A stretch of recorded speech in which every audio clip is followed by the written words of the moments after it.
की सबसे सुंदर लड़कियों में से एक थी। अरे कुसुम जल्दी करना, घर जाने में देर हो रही है। हाँ हाँ बस हो गया, चल अब। अच्छा एक बात बता, कल तू रात में कहाँ निकली थी? तूने कब देखा? मैं अपने आंगन से सब देख रही थी। तू चुपके से घर से निकली और फिर पता नहीं अंधेरे में कहाँ गायब हो गई। मैं कहीं भी गई थी, तुझे उससे क्या? तू मेरी सहेली है कोतवाल, मेरी जासूसी क्यों कर रही थी? गुस्सा तो जैसे तेरी नाक पर रहता है हमेशा, इसमें इतना बुरा मानने वाली क्या बात है? वादा कर, ये बात तू किसी को नहीं बताएगी। मैं क्यों किसी को बताने लगी? तू बेवजह गुस्सा हो रही है। सुनैना के पिता घर की चौखट पर खड़े उस पर चिल्लाए जा रहे थे। कुसुम बिना कुछ बोले अपने घर की तरफ चली गई। सुनैना वापस घर जाने से कतरा रही थी। कहाँ थी तू तब से? चल जल्दी अंदर चल। ओफो, तुमने कितनी पी रखी है बाबा? तो और क्या करूं? घर में जवान बेटी बैठी है मेरे सर पर बोझ बनकर। ताड़ के पेड़ की तरह लंबी हो गई है, लेकिन कोई लाज शर्म नहीं, पूरे गांव में घूमती फिरती है। अब तेरे लगन की उम्र हो गई है, थोड़ा लाज लिहाज रख। मेरे ब्याह की फिक्र मत किया कर बाबा, तू बस ये शराब पीना छोड़ दे और बाहर जाकर कुछ काम धंधा कर ले। जबान मत लड़ा लाडो, मैंने फैसला कर लिया है। कल मदन लाल के घर वाले आ रहे हैं। मदन लाल के घर वाले? लेकिन क्यों? अरे पगली, तेरी बात नक्की करने, और क्यों? क्या? बाबा, मैं उस निकम्मे जुआरी से ब्याह नहीं करूंगी, पहले ही बता देती हूँ। अरे मरी, वो निकम्मा है तो क्या हुआ? पूरे 20 गज खेत है उसके नाम, तुझे वहाँ किसी चीज की कमी नहीं होगी और तू मेरे आंखों के सामने भी रहेगी। तेरी आंखें कब खुली रहती हैं? जब देखो ठर्रा लगाकर बेहोश पड़ा रहता है तू। अम्मा के जाने के बाद से तू हर वक्त नशे में ही धुत रहता है और अब मुझे भी उस पियक्कड़ के सर डाल रहा है। तेरा बाप हूँ मैं, जो जी मैं आए करूँगा। जितना बड़ा मुंह नहीं उतनी बड़ी बात करती है। चल अब। नहीं बाबा, छोड़ दो मुझे, छोड़ दो बाबा। अब कल सुबह तक यहीं बंद रहेगी तू। 2 दिन के अंदर तेरा ब्याह नहीं करवाया तो मेरा नाम भी मनोहर छेदी नहीं है। निराशा से सुनैना अपने बापू को कोसे जा रही थी। उसे अपनी माँ पर गुस्सा आ रहा था। मुझे इस जल्लाद के पास छोड़कर तुम मर गई अम्मा। एक बार भी ये नहीं सोचा कि मेरा क्या होगा। अब इस दुनिया में मेरा है ही कौन? रोते रोते कब उसकी आंख लग गई उसे पता ही नहीं चला, लेकिन कोई था जिसे उसकी परवाह थी। इस बार रावण की लंका से सीता माँ को बचाने हनुमान जी नहीं, स्वयं भगवान श्री राम पधारे थे। सुनैना, अरे उठना। कौन? अरे मैं हूँ, बैजू। बैजू, तू यहाँ? तेरा बाप यही कमरे में थोड़ी दूर पर बेहोश पड़ा है, जाग जाएगा।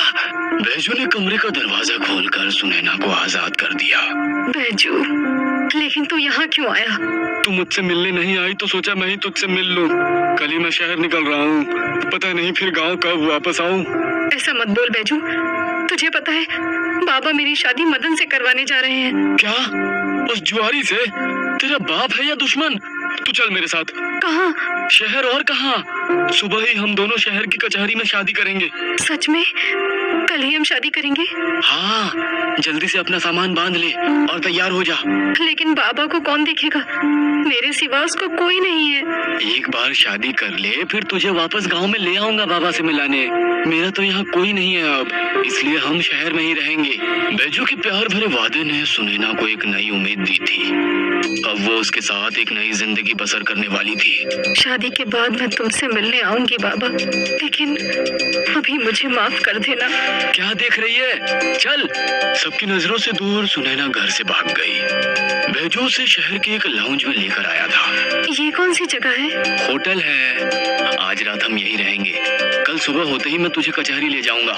लाउंज का मालिक उन दोनों की तरफ ही देखे जा रहा था। तू यहीं रुक, मैं कमरे की चाबी लेकर आता हूँ। ठीक है, जल्दी आना। क्या बात है सर जी, आज दूसरे माल के साथ? कौन है ये पटाखा?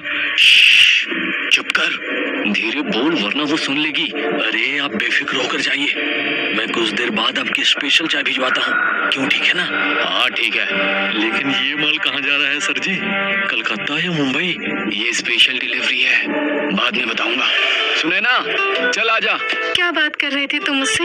अरे कुछ नहीं, बस ऐसे ही मुझसे सवाल जवाब कर रहा था तुम्हारे बारे में। मैंने भी बोल दिया कि तुम मेरी मंगेतर हो। क्या कर रहे हो? दूर हटो, वो देख रहा है।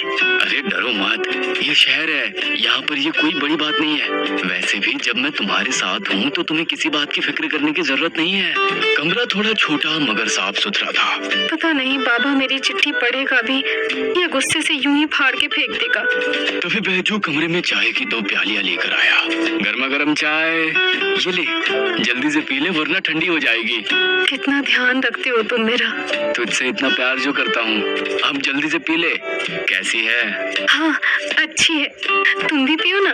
लेकिन चाय पीने के साथ ही सुनैना की आंखें धुंधलाने लगी थी। वो अपना होश खो रही थी। मुझे कुछ ठीक नहीं लग रहा। राणा जी प्रणाम। लड़की कहाँ है बैजू? लड़की तैयार है, आप रकम तो दीजिए। राणा ने उसे ऐसे गुस्से में घूरा जैसे कि उसे कच्चा ही चबा जाएगा। साले, तू राणा जी से ऐसे बात करेगा? लोग उनके ईमानदारी की मिसाल देते हैं गांव में। माफ कीजिए साहब। आइए, मैं आपको उसके पास ले जाता हूँ।